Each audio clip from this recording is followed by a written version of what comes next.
اعوذ باللہ من الشیطان الرجیم بسم اللہ الرحمن الرحیم السلام علیکم ورحمۃ اللہ وبرکاتہ۔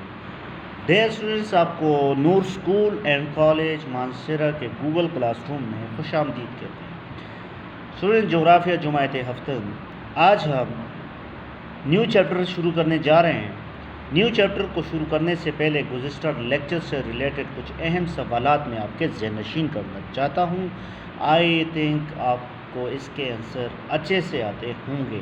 کرائیٹیریا وہی ہوگا کہ ہر سوال کے دوران تقریباً 5 سیکنڈ میں بریک کروں گا اور آپ کریکٹ آنسر اپنے مائنڈ میں لائیں۔ تو student be ready for questions.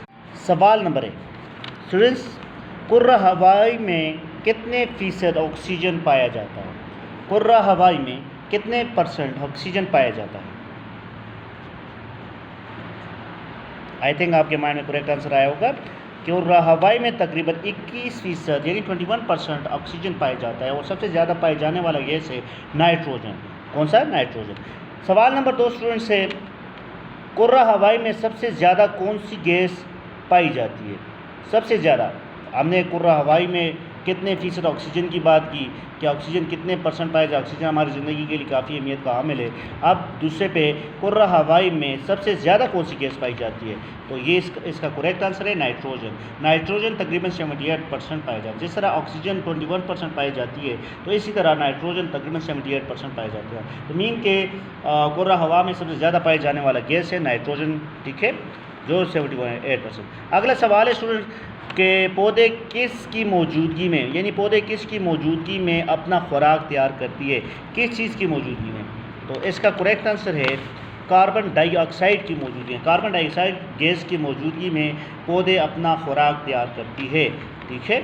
اگلا سوال ہے، آخری سوال ہے، کرۂ ہوائی کو ساخت کے لحاظ سے کتنے کروں میں تقسیم کیا گیا ہے؟ کرۂ ہوائی کو ساخت کے لحاظ سے کتنے کروں میں تقسیم کیا گیا ہے؟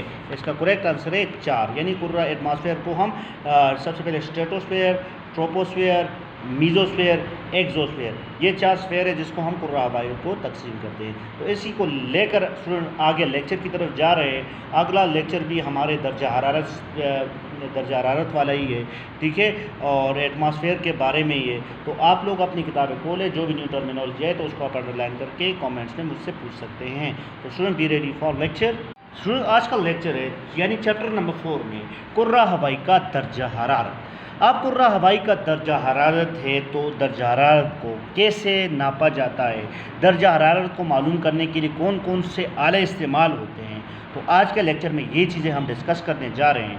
تو اسٹوڈنٹس، سب سے پہلے ہوا کا درجہ حرارت، یعنی کہ ہوا کا درجہ حرارت کیسے، یعنی کرۂ ہوائی کا درجہ حرارت کیسے معلوم کیا جاتا ہے؟ تو اسٹوڈنٹ، کسی جسم یا مادے کی تپش گرمائش کو کہتے ہیں، اور گرمی کی پیمائش کو درجہ حرارت کہتے ہیں، یعنی ٹمپریچر کہتے ہیں۔ کیا کہتے ہیں اس کو؟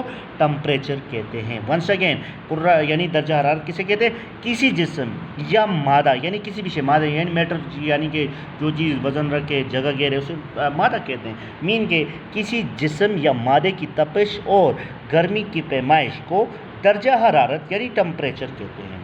اسٹوڈنٹس، درجہ حرارت کو معلوم کرنے کے لیے جو آلہ استعمال ہوتا ہے، جو انسٹرومنٹ یعنی یوز ہوتا ہے، اس کو تپش پیما یا تھرمامیٹر کہتے ہیں۔ یعنی یہ ایک اہم ہمارا MCQ ہوگا کہ درجہ حرارت کو معلوم کرنے کے لیے کون سا آلہ استعمال ہوتا ہے۔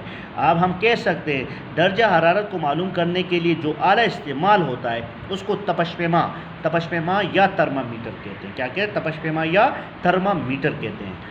اسٹوڈنٹس، اگلا پوائنٹ ہے، یہ تھرمامیٹر ہوتا کیا؟ یہ دراصل شیشے کی بند نلکی ہوتی ہے۔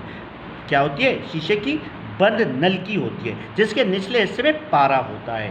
کیا ہوتا ہے؟ پارا ہوتا ہے۔ پارا آپ کو جانتے ہو نا، یہ بھی ایک ایلیمنٹ ہے، پارا بھی ایک ایلیمنٹ ہے، یعنی اس کو مرکری بھی کہتے ہیں نا۔ جب اگر ہم اس پارے کو یعنی کسی جسم کا ٹمپریچر معلوم کرتے ہیں تو ہم آسانی کے ساتھ جب کسی جسم کا ٹمپریچر یعنی جو درجہ حرارت بڑھنے کے ساتھ جو پارا جو ہوتا ہے، جو درجہ حرارت بڑھنے کے ساتھ ساتھ پھیلتا ہے، یعنی جب ٹمپریچر زیادہ ہوتا ہے تو وہ اوپر کی طرف پھیلتا رہتا ہے، ٹھیک ہے، اور یوں درجہ حرارت معلوم کیا جاتا ہے۔ اور اس طرح درجہ حرارت کیا کیا جاتا ہے؟ معلوم کیا جاتا ہے، ٹھیک ہے اسٹوڈنٹس۔ اور اس کے ساتھ ساتھ اگر ہم درجہ حرارت کو معلوم کرنے کی بات کریں تو درجہ حرارت کو معلوم کرنے کے دو اہم پیمانے ہیں، یعنی اس کے دو اہم سکیل ہے، ایک کو سینٹی گریڈ کہتے ہیں، دوسرے کو فارن ہائٹ کہتے ہیں۔ اگر centigrade 0 degree centigrade ہو، اگر کسی یعنی کہ پانی کا نقطہ انجماد 0 ڈگری سینٹی گریڈ ہے تو اس میں فارن ہائٹ میں تقریباً 32 فارن ہائٹ پر وہ چیز منجمد ہوگی، ٹھیک ہے۔ یعنی سکیل یعنی پیمانے کے دو قسمیں، ایک کو سینٹی گریڈ کہتے ہیں اور دوسرے کو فارن ہائٹ کہتے ہیں۔ اب سینٹی گریڈ اور فارن ہائٹ آگے ہم ایکسپلین کریں گے۔ سینٹی گریڈ اور دوسرے کو فارن ہائٹ، یہ دو پیمانے یعنی ترمامیٹر کی کتنی قسمیں؟ دو قسمیں، ایک کو کیا کہتے ہیں؟ سینٹی گریڈ، دوسرے کو فارن ہائٹ۔ یہ چیز دونوں چیزیں اپنے مائنڈ میں آپ لوگوں نے رکھنی ہے اسٹوڈنٹس۔ اب سینٹی گریڈ اور فارن ہائٹ کیسے معلوم کی جاتی ہے کسی بھی مادے چیز کی؟ تو اسٹوڈنٹس پانی کا نقطہ انجماد کہتے ہیں منجمد ہونے کو، کس کو کہتے ہیں؟ انجماد، منجمد ہونے کو کہتے ہیں۔ اگر پانی کا انجماد 0 ڈگری سینٹی گریڈ ہو یا 32 فارن ہائٹ ہو تو یا اس پر چیز منجمد ہو جاتی ہے۔ مین کے سینٹی گریڈ میں 0 ڈگری سینٹی گریڈ ہوگا اور فارن ہائٹ میں 32 فارن ہائٹ ہوگا، جس پر کوئی بھی لیکوڈ منجمد ہو جائے گا، ٹھیک ہے۔ اس کے ساتھ ساتھ اسٹوڈنٹس پانی کا نقطہ انجماد 100 ڈگری سینٹی گریڈ اور 212 پر، یعنی کہ اگر ہم پانی کا نقطہ انجماد کی بات کریں تو اسٹوڈنٹس اس میں ہم کہہ سکتے ہیں پانی کا نقطہ انجماد 0 ڈگری سینٹی گریڈ ہو، یہاں تک تو بات کلیئر ہوگی۔ اب اگر فار ایگزامپل اسٹوڈنٹس کہ کسی جسم کا ٹمپریچر یعنی کہ ٹمپریچر اگر 100 ڈگری سینٹی گریڈ ہو تو یہ وہ بوائلنگ پوائنٹ ہوتا ہے، یہ کیا ہوتا ہے؟ 100 ڈگری سینٹی گریڈ سے 212 فارن ہائٹ، 212 ایک اسکیل پہ 100 سینٹی گریڈ ہوگا، دوسرے پہ 212 سینٹی گریڈ ہوگا تو اس میں پانی میں ابال آئے گا، یعنی کہ یہ پانی کا نقطہ کلاؤ ہوگا۔ ایک تو انجماد 0 ڈگری سینٹی گریڈ اور کلاؤ یعنی کہ پانی پھیل جاتا ہے یا پانی مسلسل ابل جاتا ہے، آبی بخارات بن کر اڑنا شروع ہو جاتا ہے، تو اس میں 100 ڈگری سینٹی گریڈ میں ہوگا اور فارن ہائٹ اسکیل پر کتنا ہوگا؟ 212 ڈگری سینٹی گریڈ۔ اس کے بعد اس چیپٹر کا سب سے اہم کویشچن ہوگا تمازات شمسی، جس کو ہم انسولیشن کہتے ہیں۔ تو اسٹوڈنٹ انسولیشن ہوتا کیا ہے؟ اصل میں انسولیشن کہتے کس کو ہے؟ اس میں بہت اہم پوائنٹس میں نے یہاں پہ لکھے ہوئے ہیں۔ تو اسٹوڈنٹس انسولیشن تمازات شمسی کہتے کس کو ہے؟ سب سے پہلے یہ ہمارا شارٹ کویشچن یہاں پہ کلیئر ہو جائے گا۔ تمازات شمسی کسے کہتے ہیں؟ سورج سے حاصل ہونے والی توانائی جو حرارت کی شکل میں یعنی وہ ٹمپریچر کی شکل میں ہمارے پاس آتی ہے، حرارت کی شکل میں ہوتی ہے اور زمین سے ٹکراتی ہے، اس کو کیا کہتے ہیں؟ تمازات شمسی یا انسولیشن۔ تو اسٹوڈنٹس پانی اور زمین پر پائے جانے والی اجسام سورج سے خارج ہونے والی شعاؤں سے تپش حاصل کرتی ہے، یعنی پانی اور زمین پر پائے جانے جتنے بھی اجسام ہیں، اس اجسام میں پہاڑ ہے، میدان ہے، صحرا ہے، دریا ہے، جتنی بھی چیزیں ہوتی ہے، اور سب سے بڑی بات ہے کہ دنیا میں تقریباً 71% حصے پر جو پانی ہے تو یہ بھی تپش سورج سے ہی حاصل کرے، جو بھی ٹمپریچر ہوتا ہے یہ سورج سے حاصل کرتا ہے۔ تو once again I repeat this most important point, پانی اور زمین پر پائے جانے والی اجسام سورج سے خارج ہونے والی شعاؤں سے تپش حاصل کرتے ہیں، اور اس طرح سورج سے خارج ہونے والی روشنی تپش کی یہ شعائیں لہروں کی شکل میں سفر کرتی ہے۔ جو سورج کی شعائیں ہوتی ہیں یہ کس شکل میں سفر کرتی ہے؟ لہروں کی شکل میں، ویوز کی شکل میں یہ مسلسل سفر کرتی رہتی ہیں۔ تو سورج زمین کی طرف آنے والی کرۂ ہوائی سے اکثر اوقات جو شعائیں گزرتی ہے تو یہ زمین تک پہنچنے میں کافی ٹائم لیتی ہیں، لیکن اس دوران یہ کئی عوامل سر انجام دیتی ہے، جس میں ہم کہہ سکتے ہیں زمین کی طرف آنے والی شعائیں یعنی کہ وہ رے جو ہوتی ہیں کرۂ ہوائی سے گزر کر زمین پر آ جاتی ہے۔ میں نے آپ کو پہلے لیکچر میں بتا دیا تھا کہ ہمارے پورے زمین کے گرد ایک غلاف ہے، کرۂ ہوائی کا ایک غلاف ہے جس میں مختلف قسم کے گیسز ہیں۔ یہ گیسز دوسرے سیاروں میں نہ ہونے کی وجہ سے وہاں پہ زندگی نہیں ہے۔ اب یہاں پر کہنے کا مطلب یہ ہے کہ زمین کی طرف سے آنے والی جتنی بھی شعائیں ہوتی ہیں یہ کرۂ ہوائی سے گزر کر آتی ہے، ڈائریکٹ نہیں آتی۔ اگر ڈائریکٹ یہ زمین پر آنا شروع ہو جائے تو یہاں پر زندگی گزارنا بہت زیادہ مشکل ہو جائے گا۔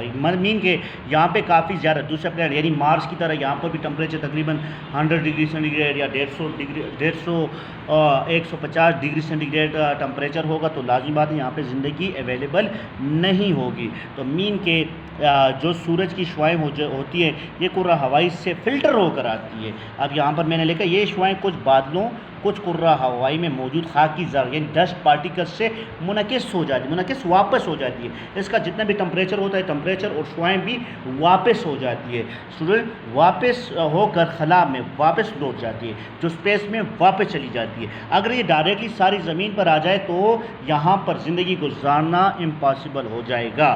تو اس وجہ سے یہ فلٹر ہو کر یعنی کہ یہ شعاعیں کچھ بادل یعنی جو کلاؤڈز ہوتے ہیں ان میں سے ہو کر آتے ہیں، کچھ کرہ ہوائی کے غلاف سے ہو کر فلٹر ہو کر زمین پر آتی ہیں۔ جو سورج کی روشنی ہے اس کو ہم آسانی سے برداشت کر سکتے ہیں۔ اگر یہ ایٹماسفیئر کا غلاف نہ ہوتا، بادل نہ ہوتے تو یہ کیا ہوتا، تو یہ ہمارے زمین پر ڈائریکٹ آتے اور یہاں پر زندگی اویلیبل نہ ہوتی، بارشیں نہ ہوتی اور زمین میں جتنے بھی پانی یعنی 71% پانی بڑی تیزی کے ساتھ ایوپریٹ ہو جاتا، پانی ختم ہو جاتا تو یہاں پر زندگی پہ دستیاب نہ ہوتی۔ تو اس لیے یہ منعکس ہوتی ہے مسلسل اور جو منعکس ہو کے یہ اسپیس کو واپس ٹرن کر جاتی ہے۔ اس کے ساتھ ساتھ وہ شعاعیں جو باقی رہ جاتی ہیں زمین کی سطح تک پہنچ جاتی ہیں، وہ شعاعیں جو تقریباً 47%، ہم اس کو پرسنٹیج میں کہیں تو تقریباً 53% واپس چلی جاتی، باقی 74% ہماری زمین پر آتی ہے، اچھا فلٹر ہو کر۔ اگر یہ ڈائریکٹ آنے شروع ہو جائے تو ہماری زمین پر زندگی گزارنا امپاسبل ہو جائے گا۔ اس کے ساتھ ساتھ جب یہ شعاعیں زمین سے ٹکراتی ہے تو زمین اب انسولیشن کا عمل ہو گیا یہاں پہ، یعنی کہ جب یہ شعاعیں زمین سے ٹکراتی ہے تو زمین ان شعاؤں کو جذب کر لیتی ہے، زمین ان شعاؤں کو کیا کر دیتی ہے، اس کو جذب کرتی ہے۔ شعاؤں کے جذب کرنے کے عمل کو ایبزورشن کہتے ہیں۔ کیا کہتے ہیں؟ ایبزورشن، یعنی جذب کرنے والا عمل، یعنی جذب کرنے والا عمل کو ایبزورشن کہتے ہیں۔ تو یہ عمل اس وقت تک جاری رہتا ہے جب تک سورج کی شعاعیں زمین پر پڑتی ہیں، یعنی رات کو یہ عمل رک جاتا ہے، رات کو یہ عمل نہیں ہوتا۔ اس کے بعد پوائنٹ نمبر 4 پر آتے ہیں اسٹوڈنٹ، جب یہ عمل رک جاتا ہے تو زمین کی ان شعاؤں کو حرارت میں تبدیل کر دیتا ہے اور دوبارہ کرہ ہوائی میں خارج کر دیتا ہے۔ جو شعاعیں زمین جذب کر دیتا ہے اور حرارت کی شکل میں زمین اس کو تبدیل کر کے اس کو خارج کرنا شروع کر دیتے ہیں، ٹھیک ہے۔ اور اس سارے عمل کو تمازات شمسی کہتے ہیں، یعنی انسولیشن کا عمل کرتے ہیں۔ انسولیشن کا سادہ عمل میں سمپ میں بھی آپ کو بتاؤں گا، لیکن جنرلی ہمیں یہ سمجھ آنا چاہیے انسولیشن یعنی سورج کی شعاعیں جب زمین جذب کر دیتی ہے اور رات کو اس کے ٹمپریچر جو شعاعیں جو حرارت زمین جذب کرتی ہے رات کو وہ خارج کرتی ہے، اس کو انسولیشن کہتے ہیں، ٹھیک ہے، تمازات شمسی کہتے ہیں۔ اسٹوڈنٹس اب انسولیشن یعنی کہ انسولیشن کے عمل میں معکوس حرارت کے کچھ وجوہات ہیں۔ وہ وجوہات کیا ہیں؟ معکوس حرارت یعنی ریفلیکٹ، یعنی کہ ہم کازز ٹمپریچر انورسن، یعنی انورس کہتے ہیں واپس جانے کو، یعنی وہ شعاعیں جو واپس چلی جاتی ہیں۔ تو اسٹوڈنٹ اس میں لمبی راتیں، صاف آسمان، خشک ہوا، برف کی موجودگی۔ اسٹوڈنٹ لمبی راتوں کا اس سے کیا تعلق ہوتا ہے؟ اسٹوڈنٹ دن کے وقت جو درجہ حرارت زمین جذب کرتی ہے وہ رات کے وقت واپس خارج کرتی ہے۔ جب رات لمبی ہو تو یہ زیادہ حرارت خارج ہوگی، یوں زمین کے قریب تیز سرد اور اوپر گرم ہو جاتی ہے، ٹھیک ہے۔ اس کو لمبی راتوں کا بھی اس میں بڑا عمل دخل ہے۔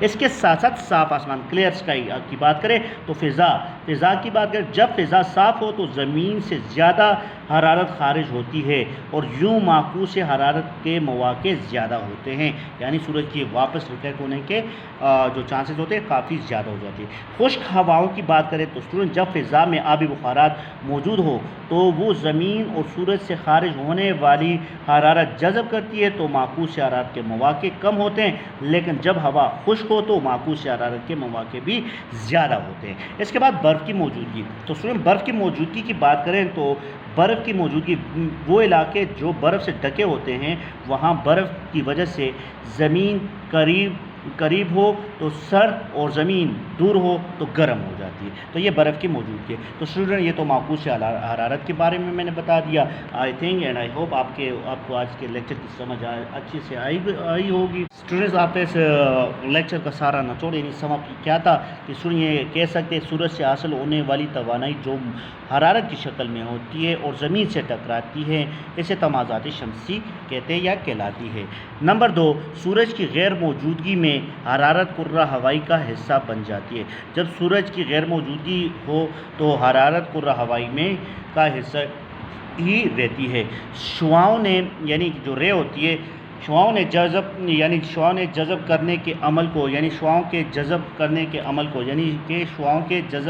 کرنے کے عمل کو ایبزارپشن کہتے ہیں، یعنی کہ ایبزارب یعنی جذب کرنے کی صلاحیت کہتے ہیں۔ اسٹوڈنٹ یہ تو اس کا سم اپ آ گیا۔